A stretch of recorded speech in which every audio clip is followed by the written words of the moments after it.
Jadi sebagai akibat dari teorema ke-8 dengan teorema yang ke-6 yaitu bahwa jadi akibatnya yaitu Y1, Y2 sampai Yn. Jadi Kn fungsi ini yang merupakan penyelesaian dari persamaan diferensial Lia sama dengan 0. Kn penyelesaian ini itu bebas linier, ya.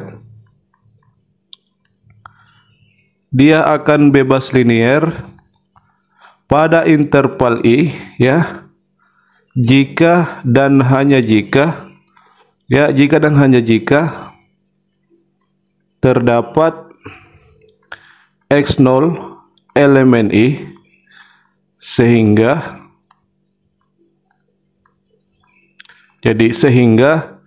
Wronskian daripada Y1, Y2 dan seterusnya sampai pada Yn di titik tersebut yaitu X0 dia tidak sama dengan 0, ya. Jadi ini merupakan teorema akibat dari teorema ke-6 dan teorema ke-8 itu, ya, bahwa Y1, Y2 sampai N itu merupakan N penyelesaian yang bebas linear pada interval I jika dan hanya jika terdapat X0 elemen I sehingga nilai Wronskian Y1, Y2 sampai N di titik X0 dia tidak sama dengan 0, ya. Jadi kita buktikan dulu untuk teorema akibat ini, ya.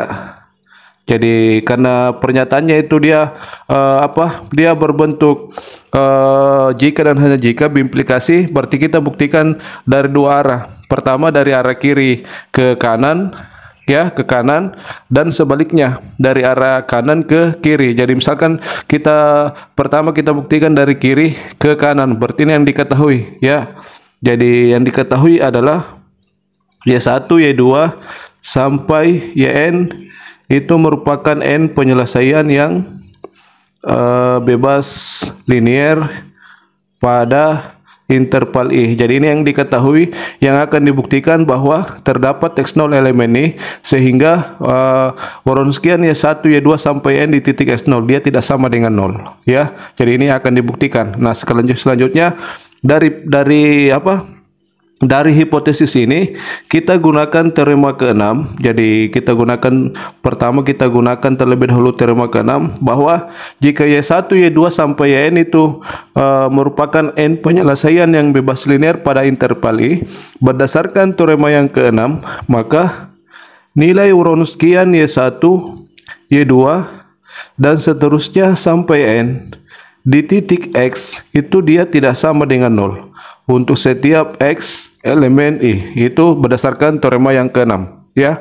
Nah, selanjutnya kita tuliskan rumus daripada Wronskian ini itu berdasarkan teorema ke-8 yang kita bahas ini pada bagian ini, ya. Jadi dari Wronskian ini kita gunakan teorema 8 sehingga untuk Wronskian itu bahwa Wronskian Y1, Y2 sampai N di titik X berdasarkan teorema ke-8 dia dirumuskan sebagai E berpangkat min integral dari A1 per A0, ya. Jadi dalam variabel T dengan batas integrasi dari X sampai X0 ini dikali dengan dikali dengan Wronskian Y1, Y2 dan seterusnya sampai N di titik X0, ya. Jadi untuk Wronskian Y1, Y2 sampai N di titik X berdasarkan teorema 8 dia sama dengan ini, dimana pada bagian ini kita peroleh bahwa dia tidak sama dengan 0, berarti bentuk ini juga tidak sama dengan 0, ya. Jadi untuk S0 itu kita beri keterangan dia untuk suatu, ya, untuk suatu X0 titik X0 elemen I, ya. Jadi berdasarkan teorema ke-8 untuk Wronskian Y1 sampai N di titik X dia sama dengan ini, dimana pada bagian ini dia tidak sama dengan 0, berarti ini dia tidak sama dengan 0. Nah, sekarang perhatikan untuk bentuk yang terakhir ini perkalian antara Euler berpangkat dengan Wronskian, di mana perkalian dari keduanya itu dia tidak sama dengan 0. Perhatikan untuk bentuk Euler berpangkat ini bahwa E berpangkat integral dari A1 T per A0 T terhadap T dari X0 sampai X. Ini untuk E berpangkat integral E berpangkat min integral sekian, itu dia nilainya tidak sama dengan 0. Jadi bentuk Euler berpangkat itu dia nilainya tidak sama dengan 0. Di mana pada bagian ini jika bentuk ini dikalikan dengan Wronskian ya 1 sampai n di titik x0, dia nilainya tidak sama dengan 0. Hasil perkaliannya tidak sama dengan 0. Nah, di mana untuk bentuk Euler ini tidak sama dengan 0. Berarti untuk Wronskian ini, jadi maka Wronskian daripada y1, y2 dan seterusnya sampai yn di titik x0 itu juga dia tidak sama dengan 0 ya. Jadi karena ini tidak sama dengan 0, kemudian jika dikalikan dengan Wronskian ini dia tidak sama dengan 0. Berarti bagian ini dia tidak boleh sama dengan 0. Nah, di sini kita sudah peroleh bahwa Wronskian daripada y1, y2 sampai di titik x0 dia tidak sama dengan 0. Nah, keterangannya di sini untuk suatu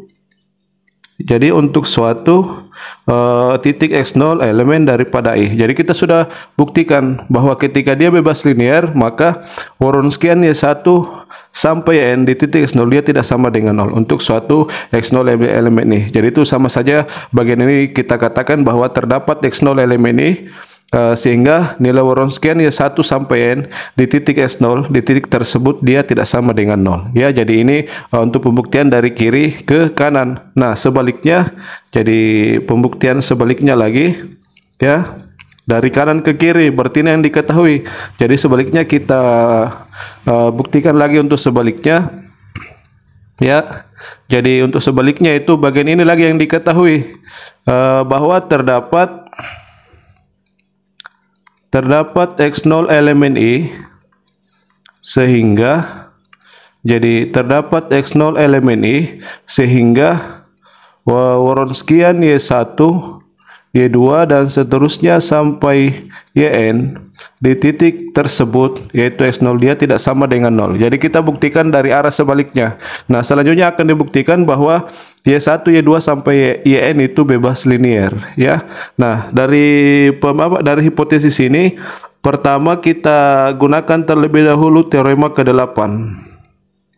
Nah, bahwa teorema ke-8 itu bahwa Wronskian daripada y1, y2 dan sampai yn di titik x. Jadi kita tuliskan dulu untuk hasil teorema 8 bahwa ini dia sama dengan E berpangkat min integral dari A1 per A0 ya dalam variabel T terhadap T dari x0 sampai x dikali dengan Wronskian y1, y2 dan seterusnya sampai n di titik S0 ya. Jadi rumus ini berlaku untuk setiap x elemen I. Jadi berdasarkan teorema 8 maka Wronskian y1 sampai n di titik x dia dirumuskan seperti ini. Nah, selanjutnya perhatikan di sini kita ketahui atau kita misalkan bahwa nilai Wronskian y1 sampai n di titik S0 dia tidak sama dengan 0. Berarti pada bagian ini ya, pada bagian ini itu dia tidak sama dengan 0. Nah, sekarang perhatikan bentuk Euler itu, bahwa bentuk Euler itu integral E berpangkat min integral dari S0 sampai x, fungsinya yaitu A1 per A0 ya terhadap T. Ini juga berapapun nilai daripada hasil integral ini, maka nilai bentuk E berpangkat sekian itu dia nilainya tidak sama dengan 0. Jadi ini tidak sama dengan 0. Oke, jadi karena perhatikan untuk W ini dia merupakan perkalian dari dua bentuk di mana nilainya tidak sama dengan 0. Jadi Wronskian y1, y2 sampai yang di titik S0 kita misalkan dia tidak sama dengan 0. Berarti ini dia tidak sama dengan 0. Kemudian untuk bentuk Euler berpangkat integral ini juga nilainya tidak sama dengan 0. Itu memberikan hasil bahwa nilai Wronskian y1, y2 dan seterusnya sampai n di titik S0 itu juga dia tidak sama dengan 0 karena nilainya dia adalah perkalian dua bentuk yang nilainya tidak sama dengan 0. Berarti karena kedua bentuk ini tidak sama dengan 0 sehingga jika dikalikan hasilnya juga tidak sama dengan 0. Jadi kita peroleh bahwa Wronskian y1, y2 sampai n di titik x itu dia tidak sama dengan 0 untuk setiap x elemen I. Ya, karena rumus ini berlaku untuk setiap x elemen ini. Nah, selanjutnya karena Wronskian y1, y2 sampai n di titik x tidak sama dengan 0 untuk setiap x elemen ini, selanjutnya kita gunakan teorema ke-6 bahwa ketika nilai Wronskiannya tidak sama dengan 0 untuk setiap X elemen I, berdasarkan teorema ke-6, maka Y1, Y2, dan seterusnya sampai Yn itu merupakan n penyelesaian yang bebas linier pada interval I. Nah, ini sudah kita buktikan bahwa jika terdapat X0 elemen I sehingga nilai Wronskian Y1, Y2 sampai yang di titik X0 tidak sama dengan 0, maka Kn penyelesaian itu bebas linear pada I. Nah, itu yang kita hasilkan dari pembuktian yang arah sebaliknya ya, dari kanan ke kiri. Nah, ini sudah kita buktikan untuk teorema akibat ini yang merupakan akibat dari teorema ke-6 dengan teorema yang ke-8 ya. Jadi itu saja untuk bagian ini mengenai teoremanya, teorema ke-8 dengan teorema akibat ini. Ya, jadi teorema akibat ini dapat kita gunakan untuk menunjukkan apakah penyelesaian tersebut bebas linear atau tidak. Jika kita menggunakan teorema akibat ini, maka kita perlu tunjukkan satu titik pada interval I, misalkan X0, sehingga nilai Wronskian penyelesaian tersebut di titik X0 itu dia tidak sama dengan 0. Jika kita mendapatkan kondisi seperti ini, maka bisa disimpulkan bahwa Y1, Y2 sampai Yn itu merupakan n penyelesaian yang bebas linear ya. Oke, jadi itu saja. Selanjutnya kita bahas satu contoh untuk bagian yang berkaitan dengan teorema ke-8 dengan teorema akibat ini ya. Jadi kita bersihkan lagi ini. Nah, sebagai contoh pada bagian ini yaitu, jadi kita tuliskan contohnya. Jadi kita tuliskan terlebih dahulu soalnya ya. Jadi perhatikan contoh ya.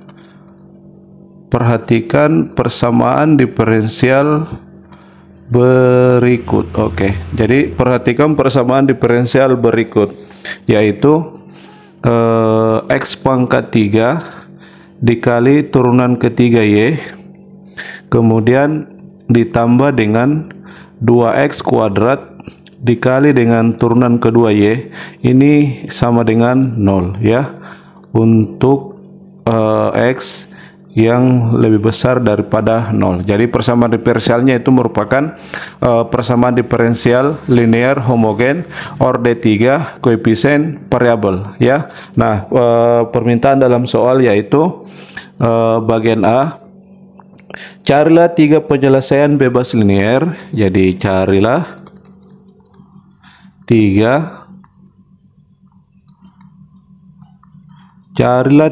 penyelesaian bebas linear pada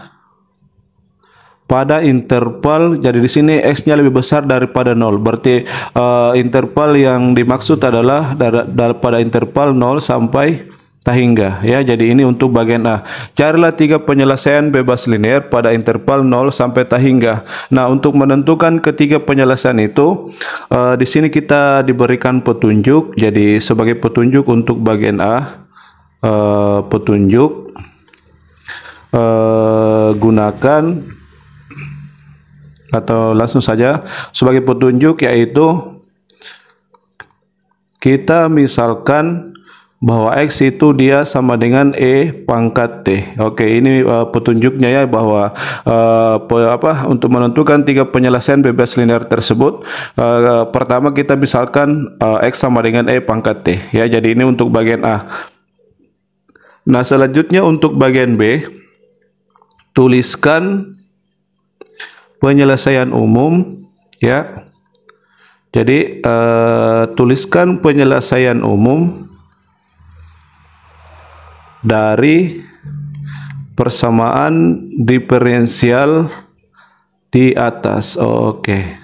Jadi ini untuk bagian B ya. Jadi tuliskan penyelesaian umum dari persamaan diferensial di atas. Jadi ini nanti bagian B ini berkaitan dengan bagian A. Jadi untuk menuliskan penyelesaian umum, karena ini merupakan persamaan diferensial orde 3, berarti kita membutuhkan 3 penyelesaian yang bebas linear. Nah, itu kita peroleh nanti pada bagian A ya. Jadi coba kita jawab untuk soal ini. Jadi jawaban ya sebagai bagian A itu sesuai dengan petunjuk bahwa pertama kita misalkan bahwa X sama dengan E pangkat T.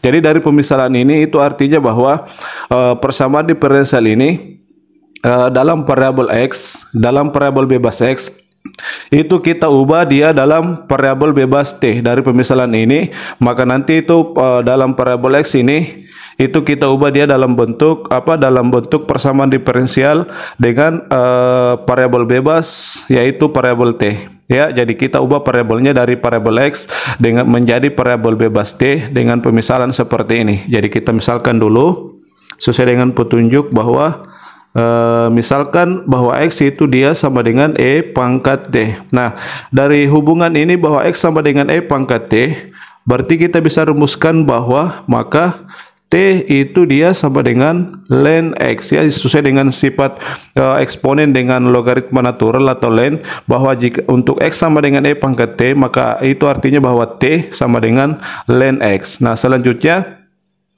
kita akan rumuskan untuk turunan ketiga dari Y, karena di sini memang turunan ketiga, dan kita akan rumuskan turunan kedua dari Y. Jadi perhatikan di sini bahwa turunan kedua dan turunan ketiga Y ini dia terhadap X ya, karena variabel bebasnya adalah variabel X. Nah, selanjutnya dari pemisalan ini kita akan rumuskan yang pertama untuk turunan pertama Y terhadap X, yaitu Yaksen ya. Jadi Yaksen ini artinya turunan pertama Y terhadap X sesuai dengan persamaan diferensial ini dalam variabel X ya. Jadi Yaksen itu sama saja yang kita maksud adalah turunan Y terhadap X ya. Nah, selanjutnya perhatikan, karena di sini X itu dia dalam bentuk variabel T, jadi X sama dengan E pangkat T, berarti X itu dalam variabel T ya.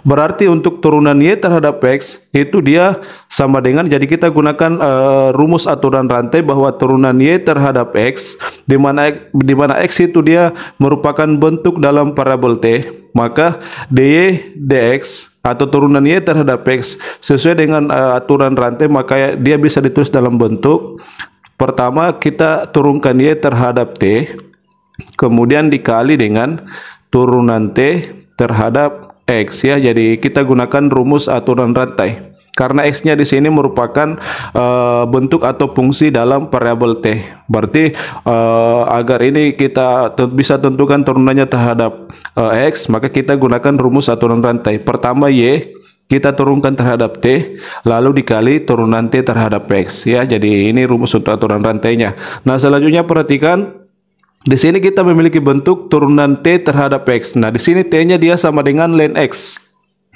Berarti untuk turunan T terhadap X berarti di sini T-nya sama dengan ln X. Berarti jika ini kita turunkan terhadap X, berarti ln X kita turunkan terhadap X, hasilnya adalah 1/X. Jadi turunan T terhadap X dia sama dengan 1/X. Jadi turunan T terhadap X itu dia sama dengan 1/X. Kita tulis dia terlebih dahulu jadi 1/X. Kemudian di sini ada dy dt. Artinya turunan Y terhadap T ya.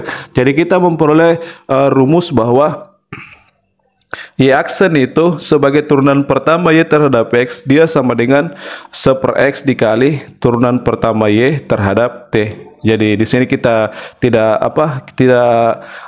menuliskan secara khusus untuk rumus turunan pertama karena pada persamaan diferensial di atas itu tidak memuat turunan pertama. Yang kita perlu rumuskan adalah turunan kedua dengan turunan ketiga. Nah, selanjutnya kita cari turunan kedua. Jadi ini turunan pertama, selanjutnya untuk turunan kedua berarti Y double aksen. Nah, ini dia sama saja dengan turunan kedua Y terhadap X. Jadi kita notasikan seperti ini. Nah, ini berarti untuk turunan kedua Y, karena turunan pertama dia sama dengan ini, berarti untuk turunan kedua bentuk ini lagi kita turunkan terhadap, jadi di sini terhadap X, berarti bentuk ini kita turunkan lagi terhadap X. Jadi turunan itu, bentuk itu kita turunkan lagi dia terhadap X. Jadi X dikali dengan turunan Y terhadap T. Ya, jadi ini yang kita peroleh. ya, sebagai turunan kedua daripada Y terhadap X. Nah, sekarang perhatikan bentuk ini. Ini merupakan bentuk perkalian, sehingga jika bentuk ini kita turunkan terhadap X, berarti kita gunakan rumus aturan perkalian dua fungsi untuk turunannya. Jadi pertama bentuk ini kita turunkan terhadap X. 1/X jika diturunkan terhadap X, hasilnya adalah min 1/X kuadrat, ya. Jadi 1/X jika diturunkan terhadap X, hasilnya adalah min 1/X kuadrat. Jadi ini untuk turunan fungsi pertama dikali dengan fungsi yang kedua, dalam hal ini adalah dy turunan Y terhadap T, kemudian ditambah fungsi pertama lagi yang kita tulis, ya, dikali dengan turunan fungsi yang kedua, berarti bentuk ini yang berbentuk turunan Y terhadap T. Nah, ini lagi yang kita turunkan terhadap X, karena di sini dia memuat dia dalam variabel T. Jadi untuk menurunkan dia terhadap X, nah kita gunakan aturan rantai. Jadi pertama bentuk ini kita turunkan terhadap T. Berarti sama saja, karena di sini dia menyatakan turunan pertama Y terhadap T, di mana kita akan turunkan ini terhadap T. Berarti kita tuliskan dia dalam bentuk turunan kedua Y terhadap T, ya. Jadi bentuk ini jika kita turunkan terhadap T, berarti dia sudah turunan kedua Y terhadap T, lalu dikali turunan T terhadap X, ya. Jadi polanya sama di sini. Untuk menentukan turunan bentuk ini terhadap X, maka kita gunakan aturan rantai seperti ini. Berarti bentuk ini pertama kita turunkan terhadap T, berarti dia sudah menyatakan turunan kedua Y terhadap T, lalu dikali dengan turunan T terhadap X, sesuai dengan bentuk ini, ya, sesuai dengan rumus pada aturan rantai dalam turunan, ya. Nah, selanjutnya di sini kita memiliki bentuk turunan T terhadap X. Berarti ini lagi kita turunkan terhadap X. Jadi kita tuliskan hasilnya sama dengan bagian ini tetap, berarti min 1/X kuadrat dikali dengan turunan Y terhadap T. Kemudian di sana ditambah 1/X. Di sini ada turunan, jadi dikali, ya. Dikali dengan turunan kedua Y terhadap T. Kemudian dikali, nah ini turunan T terhadap X, di mana T-nya sama dengan ln X. Berarti jika bentuk ini kita turunkan terhadap X, maka dia hasilnya adalah 1/X, ya. Jadi sebagai turunan T terhadap X, dia sama dengan 1/X, karena T-nya sama dengan ln X. Nah, sekarang bentuk yang terakhir kita kita sederhanakan. Ya, jadi ini kita tulis sama dengan ini kita tulis kembali. Berarti di sana adalah min 1/X kuadrat dikali dengan turunan pertama Y terhadap T ditambah. Nah, pada bagian ini di sini ada 1/X, di sini juga ada 1/X. Bentuk itu bisa kita kalikan, dia menjadi 1/X kuadrat, ya. Lalu dikali dengan turunan kedua Y terhadap T. Jadi kita sudah peroleh ini. Nah, karena setiap suku memuat bentuk 1/X kuadrat, bentuk itu bisa kita faktorkan. Jadi 1/X kuadratnya kita keluarkan, yang bertanda positif di sini dulu, ya. Jadi yang kita tuliskan pertama turunan kedua Y terhadap T. Kemudian bagian ini di sini ada tanda negatif, berarti dikurang turunan pertama Y terhadap T, ya. Jadi bentuk ini kita faktorkan, kita keluarkan 1/X kuadrat, ya, karena pada bagian ini ada 1/X kuadrat, di sini juga ada 1/X kuadrat. Jadi kita faktorkan, kita keluarkan 1/X kuadrat, maka bentuknya dia menjadi ini. Jadi kita tuliskan terlebih dahulu yang bertanda positif, ya. Nah, selanjutnya jadi di sini kita peroleh bahwa turunan kedua Y terhadap X dia sama dengan ini. Nah, selanjutnya masing-masing ruas kita kali dengan X kuadrat. Jadi ini kita kali dengan X kuadrat. Berarti X kuadrat dikali dengan turunan kedua Y, dia sama dengan ini juga kita kali dengan X kuadrat. Berarti ini nanti kita kali dengan X kuadrat, dia hasilnya adalah 1. Jadi tersisa ini.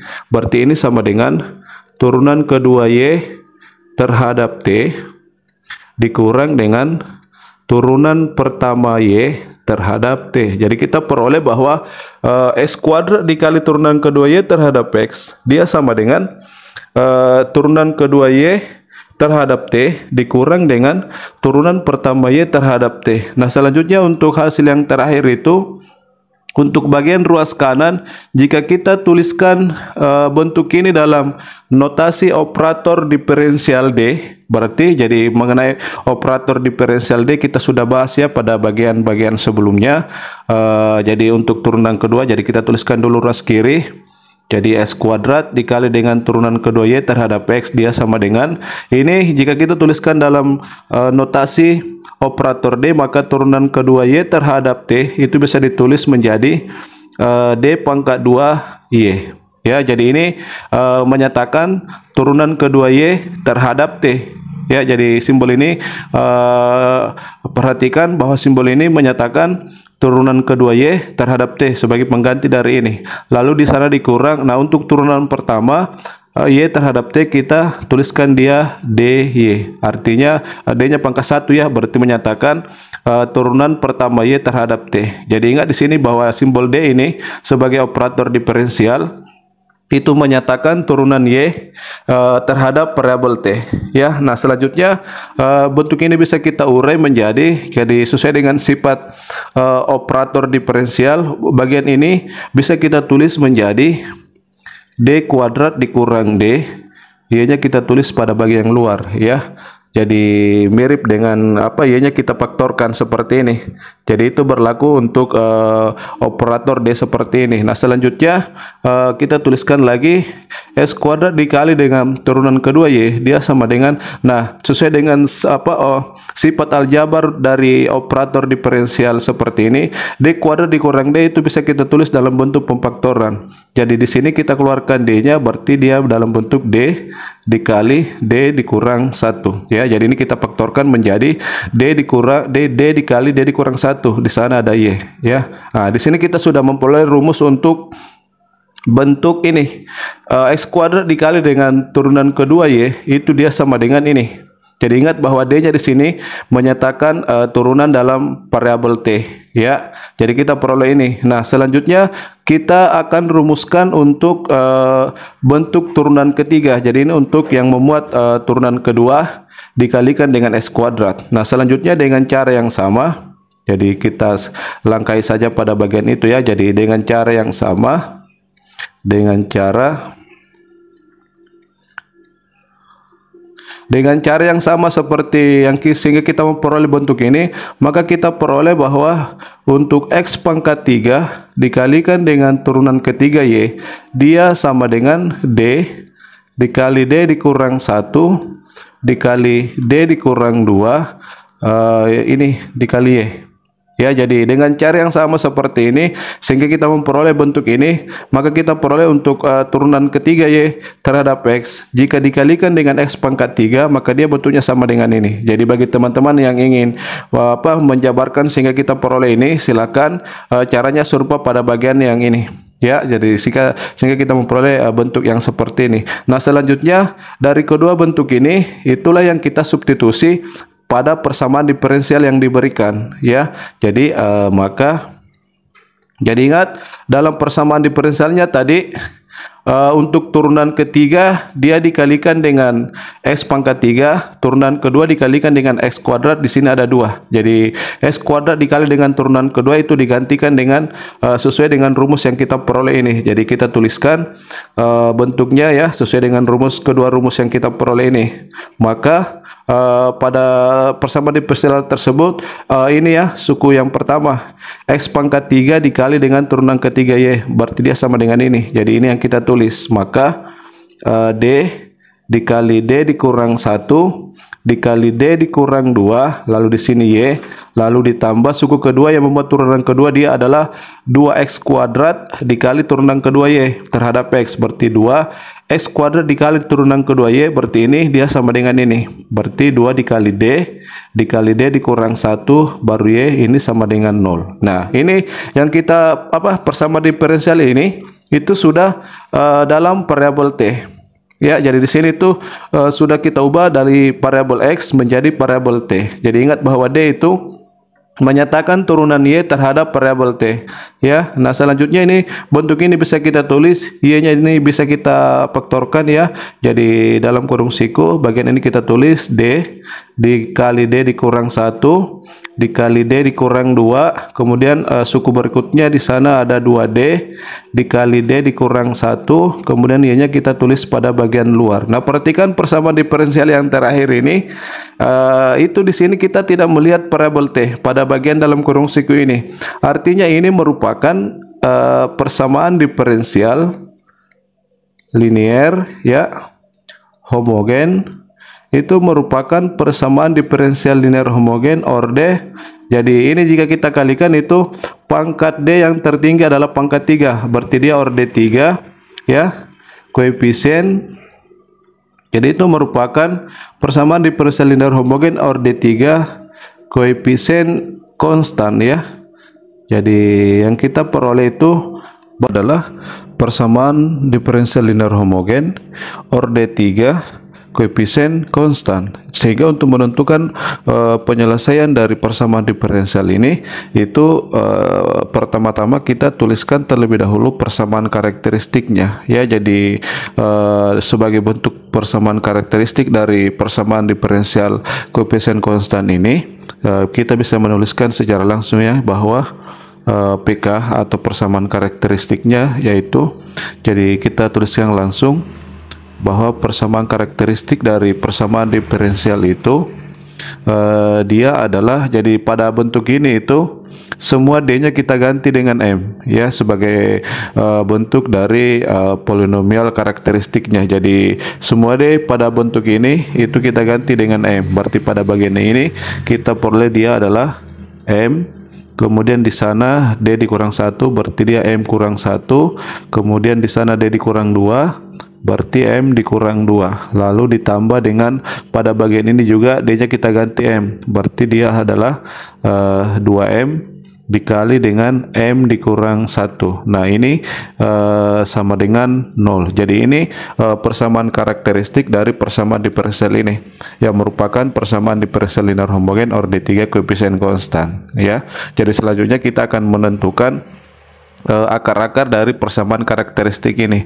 Nah, perhatikan bentuk ini, perhatikan di sini terdiri dari dua suku, di mana setiap suku itu memuat faktor M dengan M kurang 1. Jadi di sini ada M dengan M kurang 1, di sini juga ada M dengan M kurang 1. Jadi bentuk itu dapat kita dapat secara langsung kita faktorkan, kita keluarkan M dengan M kurang 1 dari kedua suku ini. Berarti kita peroleh hasilnya adalah M kemudian dikali dengan M dikurang 1. Jadi ini yang kita keluarkan dari kedua suku ini, berarti kita peroleh pada bagian suku pertama setelah kita keluarkan M dikali dengan M kurang 1, berarti dia tersisa M kurang 2. Jadi kita tulis M kurang 2. Nah, pada suku yang kedua ini kita keluarkan M dengan M kurang 1, berarti dia tersisa 2. Berarti di sini ditambah 2 ya. Jadi ini sama dengan 0. Nah, perhatikan untuk bagian ini M dikurang 2 ditambah 2 itu hasilnya adalah M. Dan jadi di sini itu hasilnya adalah M. Berarti di sini juga ada M, berarti kita peroleh di situ dia bentuknya M kuadrat ya. Jadi M kuadrat, kemudian faktor yang lain adalah M dikurang 1. Jadi di sini M dikurang 1. Nah, ini dia sama dengan 0. Nah, ini persamaan karakteristiknya kita sudah tuliskan dalam bentuk pemfaktoran seperti ini. Berarti dari sini bisa selanjutnya kita tentukan akar-akar dari persamaan karakteristik itu. Jadi untuk faktor yang pertama dia adalah M kuadrat. Di sini M kuadrat berarti untuk faktor ini dia memuat dua akar ya, yaitu misalkan kedua akar itu adalah M1. Dia karena M kuadrat berarti di situ kita memiliki dua akar yang nilainya sama, yaitu M1 sama dengan M2. Nah, sebagai nilai dari akar tersebut, karena di sini bentuknya M, agar faktor ini sama dengan 0 berarti M nya sama dengan 0 ya, berarti M1 sama dengan M2 itu dia sama dengan 0. Nah, selanjutnya untuk kedua akar real yang sama seperti ini sesuai dengan materi pada persamaan diferensial linear homogen orde n koefisien konstan. Untuk akar real yang sama seperti ini, maka untuk penyelesaian yang bersesuaian ya, jadi sebagai penyelesaian yang bersesuaian dari kedua akar sama ini sebagai akar real ya, dia adalah jadi sebagai satu. Sebagai penyelesaian yang bersesuaian dengan M1 yang nilainya sama dengan 0, dia adalah E berpangkat M1 T. Jadi ingat, ini merupakan persamaan diferensial koefisien konstan dalam variabel T. Ya, jadi dalam variabel T. Jadi D di sini menyatakan turunan-turunan Y terhadap variabel T. Berarti nanti untuk penyelesaiannya dia dia menggunakan variabel T. Jadi untuk M1 sama dengan 0, penyelesaian yang bersesuaian adalah Y1 sama dengan E berpangkat M1T. Di mana M1-nya sama dengan 0. Berarti E berpangkat 0 dikali dengan T. Jadi kita menggunakan variabel T. Ya, karena D di sini menyatakan turunan Y terhadap variabel T. Nah, jadi ini sebagai Y1. Nah, ini dia sama dengan E pangkat 0 dikali T, itu sama saja dengan E pangkat 0. E pangkat 0 hasilnya adalah 1. Jadi untuk Y1 dia sama dengan 1. Ya, jadi untuk Y1 dia merupakan fungsi konstan. Nah, selanjutnya untuk Y2 yang penyelesaian yang bersesuaian dengan M2. Ya, karena M2 nilainya sama dengan M1, ya sama dengan 0. Jadi untuk akar-akar real yang sama seperti ini, maka untuk penyelesaian Y2 itu kita peroleh dengan cara penyelesaian sebelumnya kita kalikan dengan T. Jadi kita kalikan dengan T ya, karena di sini kita menggunakan variabel bebas T. Jadi untuk Y2 kita peroleh dengan cara penyelesaian sebelumnya kita kalikan dengan T. Karena Y1 sama dengan 1, berarti jika dikalikan dengan T maka dia hasilnya adalah T. Ya, jadi untuk Y2 dia sama dengan T sebagai hasil perkali, sebagai hasil dari penyelesaian sebelumnya kita kalikan dengan T. Ya, nah selanjutnya ingat bahwa T itu sebelumnya kita ketahui, kita peroleh bahwa T itu dia sama dengan ln X. Ya, jadi ingat di awal untuk menentukan penyelesaian ini bahwa kita memisalkan bahwa X sama dengan E pangkat T. Nah, dari pemisalan itu kita peroleh bahwa T sama dengan ln X. Jadi kita peroleh di sini bahwa Y2 sama dengan ln X. Dalam variabel T dia sama dengan T. Dalam variabel X dia sama dengan ln X. Ya, jadi untuk Y1 dia konstan, berarti sama saja baik itu dalam variabel T maupun dalam variabel X dia tetap bentuknya dia sama dengan 1. Jadi untuk Y2 dia sama dengan ln X ya. Jadi di sini kita sudah memperoleh dua penyelesaian. Nah, untuk penyelesaian yang ketiga bersesuaian dengan faktor ini. Ya, jadi kita tuliskan dulu akar-akar yang bersesuaian dengan faktor ini. Jadi M dikurang 1. M dikurang 1, di situ dia berpangkat 1, berarti hanya memuat satu akar. Misalkan itu adalah M3 ya. Jadi untuk nilainya M3, M dikurang 1 sama dengan 0, berarti M-nya sama dengan 1, berarti M3 dia sama dengan 1. Nah, untuk akar real yang tunggal seperti ini sama ya penulisannya. Dalam untuk penulisannya 1 tadi, jadi untuk M3 sama dengan 1, maka untuk Y3 dia sama dengan E berpangkat M3T. Nah, M3 nilainya 1, berarti E berpangkat 1 dikali T, atau dia sama dengan T. Ya, jadi kita ingat kita menggunakan variabel T. Jadi Y3 sama dengan E pangkat T, dimana pada pemisalan sebelumnya bahwa E pangkat T itu kita misalkan dia sebagai X. Ya, jadi Y3 dalam variabel T ini bentuknya, dalam variabel X ini bentuknya, yaitu Y3 sama dengan X ya. Nah, di sini kita sudah memiliki 3 penyelesaian, yaitu Y1 sama dengan 1, Y2 sama dengan ln X, dan Y3 sama dengan X. Ya, nah selanjutnya ketiga penyelesaian ini ya, kita tunjukkan bahwa ketiga penyelesaian ini itu bebas linear dalam interval 0 sampai tak hingga ya. Jadi pada soal ini interval yang diberikan yaitu karena X-nya lebih besar daripada 0, berarti interval yang bersesuaian adalah interval 0 sampai tak hingga. Jadi selanjutnya kita buktikan ketiga penyelesaian ini, bahwa ketiga penyelesaian ini bebas linear pada interval 0 sampai tak hingga ya. Nah, untuk pembuktian itu di situ kita akan menggunakan teorema ke-8, dan ataukah kita dapat menggunakan teorema akibat yang kita peroleh sebelumnya ya. Jadi kita sudah memiliki ini. Jadi selanjutnya ketiga penyelesaian ini kita tunjukkan bahwa ketiganya itu bebas linear pada interval 0 sampai tak hingga ya. Jadi kita akan menggunakan, misalnya kita akan menggunakan teorema akibat ya. Jadi sebagai teorema akibat, pertama kita tentukan dulu turunan-turunan Y1, Y2 dengan Y3 Jadi karena kita akan menunjukkan ini bebas linear dengan menggunakan nilai Wronskiannya, berarti kita membutuhkan turunan pertama dengan turunan kedua dari fungsi ini. Jadi kita turunkan ketiga fungsi ini sampai turunan kedua ya, karena hanya terdiri dari 3 penyelesaian. Jadi karena hanya terdiri dari 3 penyelesaian, berarti ketiga fungsi ini kita turunkan sampai turunan keduanya. Jadi untuk turunan apa? Untuk Y1 dulu. Jadi untuk Y1x itu kita peroleh dia sama dengan fungsi konstan. Nah ini kita turunkan sampai turunan kedua. Berarti turunan pertama Y1 dia sama dengan turunan 1 dia sama dengan 0 ya.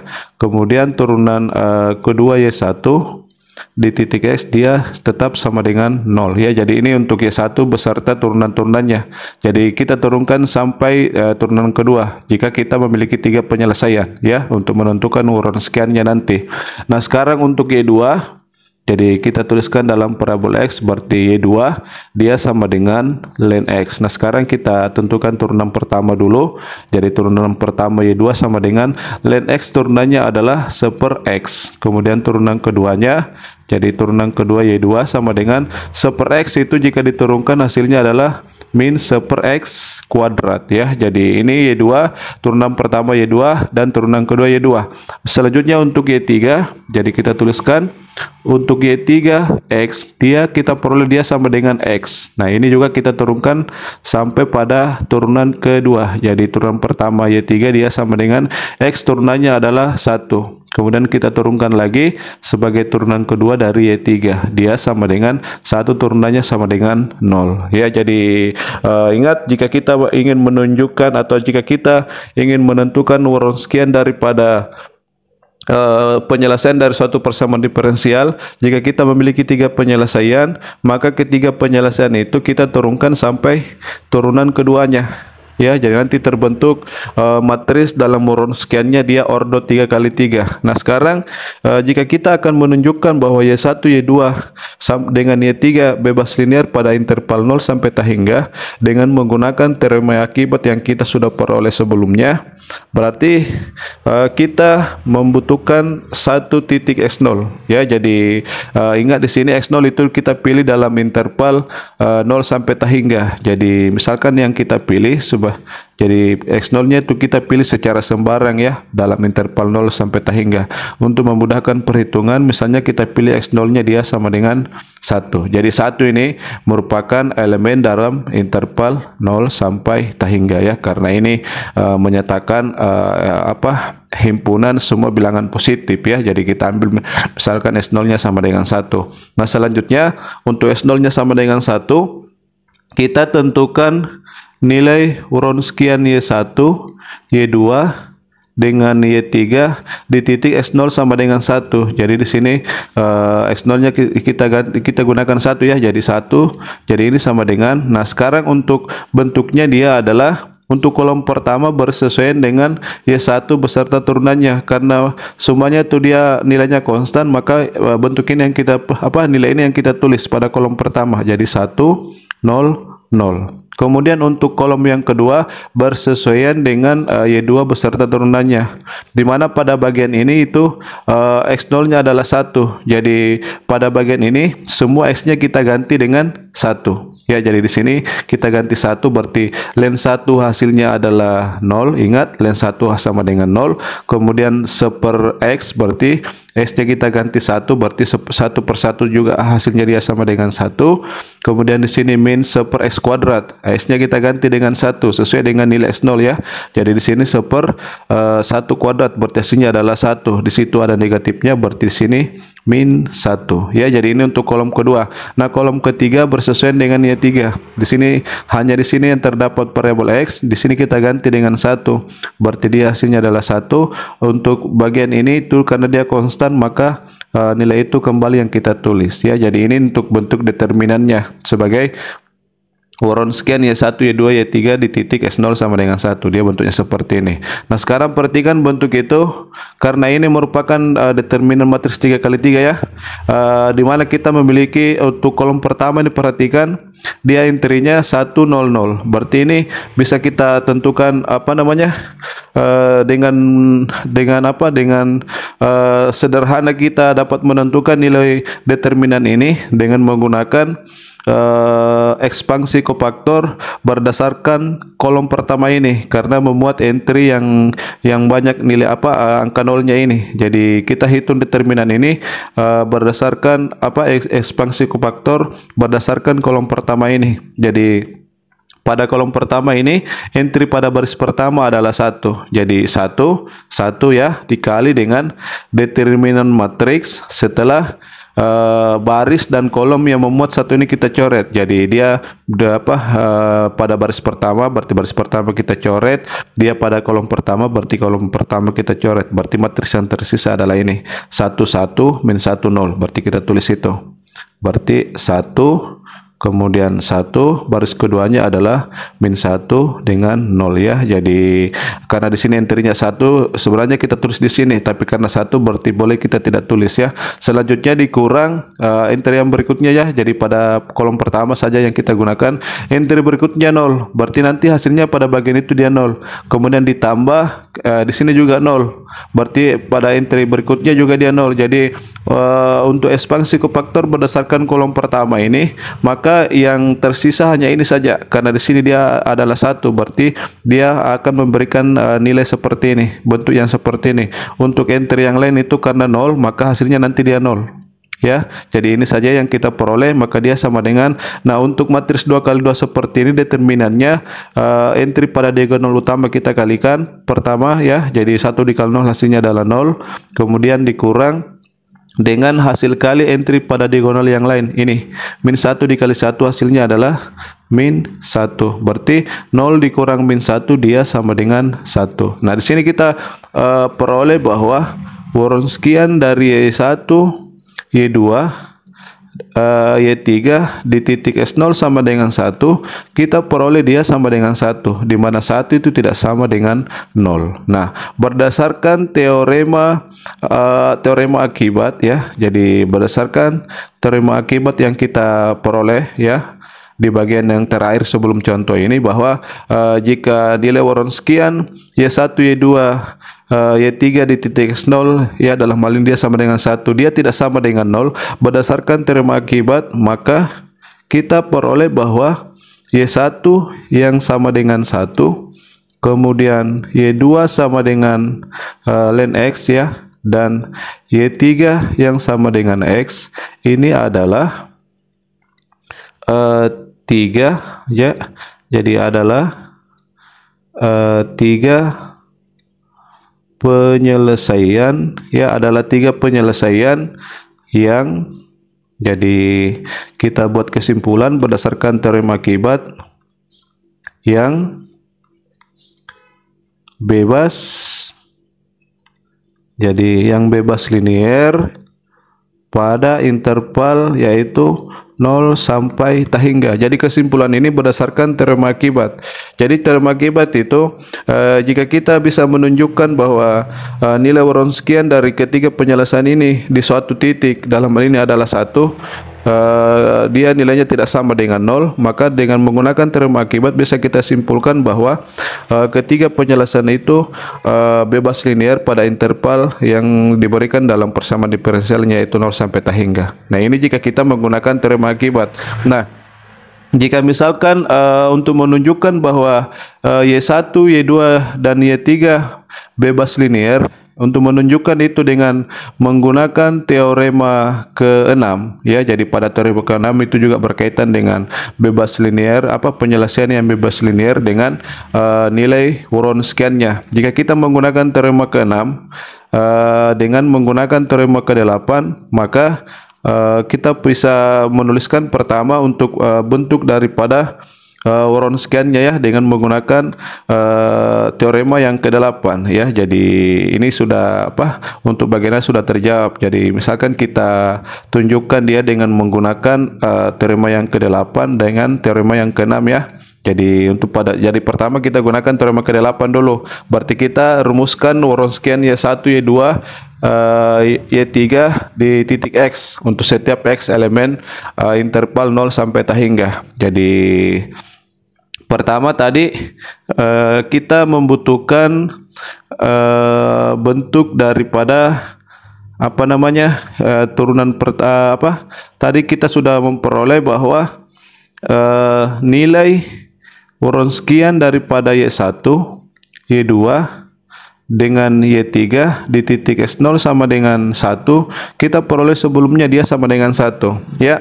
Nah selanjutnya kita rumuskan Wronskian daripada Y1 Y2 dengan Y3 di titik X. Nah untuk merumuskan ini kita gunakan teorema yang ke-8 ya, di mana pada teorema yang ke-8 unsur-unsurnya di sana itu kita perlukan atau nanti ya kita tuliskan dulu rumusnya. Dia sama dengan E berpangkat min integral X0 ya. Jadi X0 sampai X, kemudian di sini fungsi A1 dalam parabol T per fungsi A0 dalam parabol T terhadap T, kemudian dikali dengan Wronskian Y1 Y2 kemudian Y3 di titik X0. Jadi kita tuliskan dulu secara umum rumusnya ya. Ini untuk setiap X elemen I. Ini elemen interval I-nya itu adalah interval I adalah 0 sampai hingga. Rumus ini kita tuliskan berdasarkan teorema yang ke-8. Nah, selanjutnya kita substitusi unsur-unsur yang kita perlukan dalam rumus ini, yaitu di sini ada A0 dengan A1, kemudian ada X0. Dalam hal ini kita pilih X0-nya adalah 1 ya. Jadi teman-teman bisa memilih X0 untuk nilai yang lain, di mana X0 itu kita ambil dalam interval ini 0 sampai hingga ya.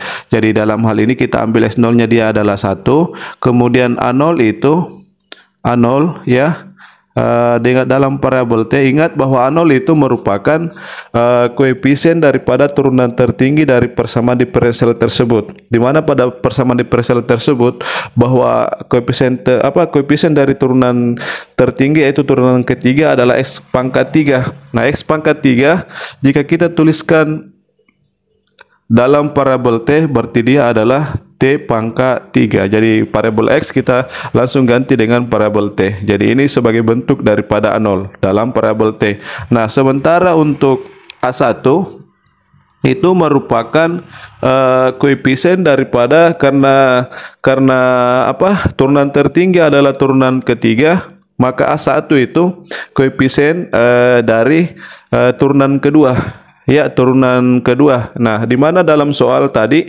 untuk turunan kedua dari Y koefisiennya adalah 2x kuadrat.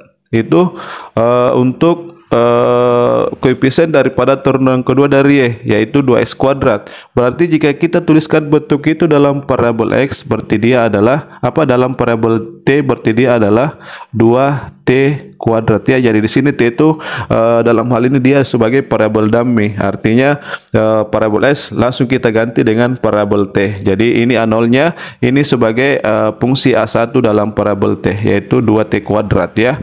Nah, kemudian unsur yang diperlukan untuk nilai Wronskian Y1, Y2, Y3 di titik S0, dalam hal ini S0-nya adalah 1. Ini sudah kita peroleh dia sama dengan 1 ya. Nah, selanjutnya ini kita langsung tentukan nilai Wronskian Y1 kemudian Y2 dan Y3 di titik X ya. Nah, ini sama dengan E berpangkat min integral, jadi batasnya dari S0 sampai X. X0-nya itu di sini kita pilih 1, berarti dari 1 sampai X. Kemudian A1 per A0 berarti 2t kuadrat per T pangkat 3, berarti hasilnya itu adalah 2 per T ya. Jadi A1 per A0 berarti 2T kuadrat per T pangkat 3, berarti hasilnya adalah 2 per T. Ini kita integralkan terhadap T. Nah, sementara untuk nilai daripada Wronskian Y1, Y2, Y3 di titik X0, dalam hal ini X0 nya adalah yang kita pilih 1, kita sudah peroleh pada bagian sebelumnya bahwa nilainya dia sama dengan 1. Berarti bagian ini dia sama dengan 1. Jadi kita tulis di sini 1 ya. Jadi rumus ini berlaku untuk setiap X elemen interval 0 sampai tak hingga. Nah, sekarang kita tentukan hasil ini, kita sederhanakan ya sebagai bentuk daripada Wronskian Y1, Y2, Y3 di titik X ya. Jadi sama dengan berpangkat min. Nah, sekarang untuk integral 2 per T terhadap T, jadi integral 2 per T terhadap T, dia hasilnya adalah 2 ln T. Jadi yang sepertinya saja kita integralkan, duanya kita tulis integral seperti terhadap T dia sama dengan ln T. Nah, di sini kita mempunyai batas yaitu dari 1 sampai dengan X ya. Kemudian untuk satunya ini bisa kita tidak tulis, jadi ini saja yang kita tulis. Nah, ini merupakan hasil untuk setiap X elemen 0 sampai tak hingga. Nah, selanjutnya untuk pangkat daripada kita substitusi batas atas ya. Jadi di sana ada minus 2, kita tulis tersendiri. Kemudian yang memuat variabel yaitu ln T, pertama T-nya kita ganti dengan batas atas, berarti ln X. Kemudian dikurang dengan T-nya kita ganti dengan batas bawah, berarti dia adalah ln 1 ya. Ini jadi kita tulis kembali untuk setiap X dalam interval 0 sampai tak hingga. Oke, sekarang kita sederhanakan bentuk ini. Jadi berpangkat minus 2. Untuk yang bagian logaritma natural ini ln X itu tetap, ln 1 hasilnya 0 ya. Jadi ln 1 hasilnya 0, ln X itu tetap, berarti pada bagian ini dia tersisa ln X, berarti min 2 ln X ya. Jadi berpangkat min 2 ln X. Kemudian kita gunakan sifat bahwa berpangkat min 2 ln X itu bisa kita tulis, min 2 nya kita coret, kita jadikan pangkatnya X. Jadi min 2 ln X itu sama saja dengan ln X berpangkat minus 2 ya, sesuai dengan sifat logaritma ya, bahwa untuk minus 2 ini kita bisa pindahkan, dia kita jadikan pangkat daripada X. Jadi kita peroleh dia adalah ln X pangkat minus 2, jadi pangkat minus 2 ya. Nah, sekarang untuk berpangkat ln X pangkat minus 2 itu sama saja dengan bagian ini, yaitu X pangkat minus 2 ya. Jadi berpangkat ln X pangkat minus 2 itu sama saja dengan S pangkat minus 2. S pangkat minus 2 jika kita jadikan pangkat positif berarti dia adalah 1 per X kuadrat. Jadi ini untuk setiap X elemen 0 sampai tak hingga. Jadi ini untuk bentuk Wronskian Y1, Y2, Y3 di titik X. Dia sama dengan 1 per X kuadrat ya untuk setiap X elemen 0 sampai tak hingga. Nah, sekarang kita tinjau apakah nilai Wronskian ini tidak sama dengan 0 untuk setiap X elemen X elemen 0 sampai tak hingga. Nah, perhatikan bentuknya ya. Dia berbentuk 1 per X kuadrat. Nah, 1 per X kuadrat. Perhatikan X-nya itu elemen 0 sampai tak hingga. Artinya X-nya bernilai positif. Jadi X-nya di sini karena dia elemen 0 sampai tak hingga, interval 0 sampai tak hingga, berarti dia bernilai positif. Nah, sekarang X kuadrat. X kuadrat itu karena X-nya ini dia positif, berarti X kuadrat juga positif. Berarti bilangan positif dibagi dengan bilangan positif, hasilnya adalah bilangan positif. Itu artinya bahwa 1 per X kuadrat itu dia nilainya tidak sama dengan 0 ya. Jadi itu yang kita akan tuliskan bahwa Wronskian Y1, Y2 dan Y3 di titik X, karena dia hasilnya sama dengan 1 per X kuadrat untuk setiap X bilangan positif, maka bentuk ini itu dia tidak sama dengan 0 ya. Jadi ini yang kita perlukan bahwa Wronskiannya tidak sama dengan 0 untuk setiap X dalam interval 0 sampai tak hingga. Nah, sekarang dari hasil yang terakhir ini dengan menggunakan teorema ke-6, maka dapat disimpulkan bahwa Y1 kemudian Y2 kemudian Y3 berdasarkan teorema 6 itu dapat dikatakan bahwa Y1, Y2, Y3 itu ketiganya merupakan fungsi yang bebas linier pada interval 0 sampai hingga ya. Jadi ini kesimpulan kita jika kita menggunakan teorema yang ke-8 dengan teorema yang ke-6 ya. Jadi ini sampai mulai dari sini ya. Jika kita ingin menunjukkan bahwa Y1, Y2 sampai Y3 dia bebas linear dengan menggunakan teorema yang ke-8 dengan teorema yang ke-6. Namun jika kita hanya menggunakan teorema akibat, maka jawaban kita sampai di sini. Ya, sehingga kita bisa simpulkan bahwa Y1 sama dengan 1 dan Y2 sama dengan ln X dan Y3 sama dengan X itu adalah 3 penyelesaian yang bebas linear pada interval 0 sampai hingga. Jadi sekarang kita sudah memiliki 3 penyelesaian yang bebas linear dalam interval 0 sampai hingga. Jadi untuk bagian A pada soal ini sudah terjawab ya, karena kita diminta 3 penyelesaian yang bebas linear. Jadi ini sudah kita peroleh ketiga penyelesaian itu. Nah, selanjutnya untuk bagian B kita diminta untuk menuliskan penyelesaian umum daripada persamaan diferensial di dalam soal ini. Nah, itu kita dapat menggunakan teorema yang ke-7 ya. Jadi sebagai bagian B kita secara langsung dapat tuliskan untuk penyelesaian umumnya ya. Jadi bagian B penyelesaian umum ya. Jadi sebagai penyelesaian umum dari persamaan diferensial tersebut ya.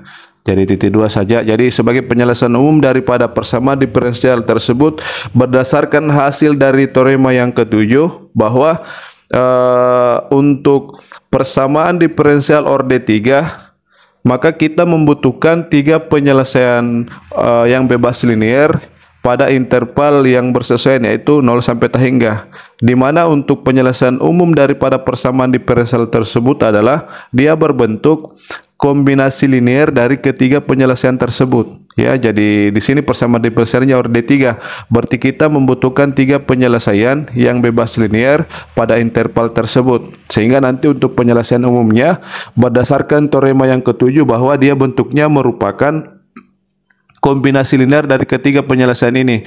Berarti kita tuliskan bahwa YX itu dia sama dengan kombinasi linear dari ketiga ini, berarti dia adalah C1 Y1X ditambah dengan C2 Y2X ya.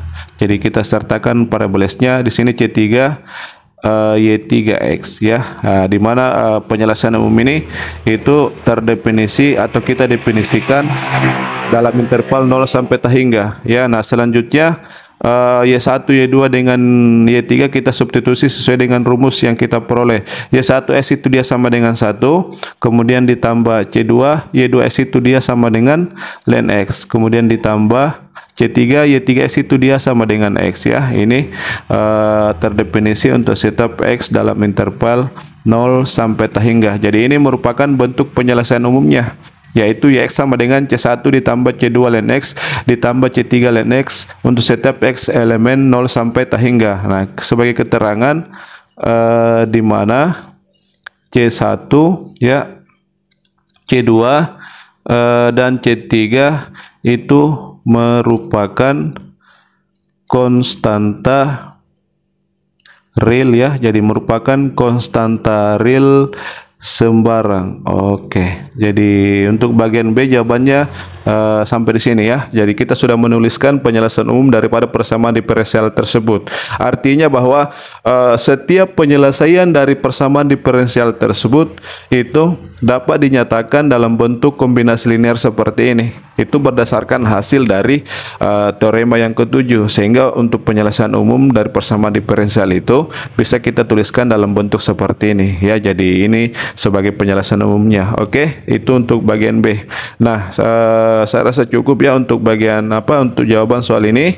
Jadi teman-teman ingat untuk menunjukkan bahwa penyelesaian itu bebas linear atau tidak, ada 3 cara yang bisa kita lakukan. Yang pertama dengan menggunakan definisi ya, yang kedua bisa kita gunakan teorema yang ke-6 ya, dengan menentukan nilai Wronskian penyelesaian itu di titik X untuk setiap X elemen ini, di mana untuk menentukan bentuknya bisa kita menggunakan rumus yang kita peroleh pada teorema yang ke-8, ataukah kita bisa menunjukkan dia bebas linear dengan menggunakan teorema akibat ya. Jadi ada 3 cara yang bisa kita gunakan untuk menentukan apakah penyelesaian tersebut yang kita peroleh itu bebas linear atau tidak ya. Nah, selain itu di sini untuk bentuk persamaan diferensial yang seperti ini ya, di mana pangkat X dengan tingkat turunannya itu sama, maka bisa kita selesaikan dengan menggunakan pemisalan seperti ini. Artinya kita bisa tentukan penyelesaiannya dengan menggunakan pemisalan seperti ini, bahwa X sama dengan E pangkat T. Jika kita memiliki bentuk yang seperti ini, artinya jika di sini turunan ketiga, maka dia dikalikan dengan S pangkat 3. Jika di sini turunan kedua, maka dia dikalikan dengan S pangkat 1. Jika kita memiliki turunan pertama, maka dia dikalikan dengan X pangkat 1. Nah, jika bentuknya seperti itu, maka untuk menentukan penyelesaiannya kita bisa menggunakan pemisalan seperti ini, bahwa S dia sama dengan E pangkat T. Oke, jadi itu saja untuk contoh pada bagian untuk teorema yang ke-8 ini. Selanjutnya, pada bagian selanjutnya lagi, insya Allah kita akan bahas tentang materi khusus mengenai persamaan diferensial linear homogen ordn koefisien variabel ya, yaitu persamaan Cauchy-Euler dengan persamaan Legendre. Oke, sekian.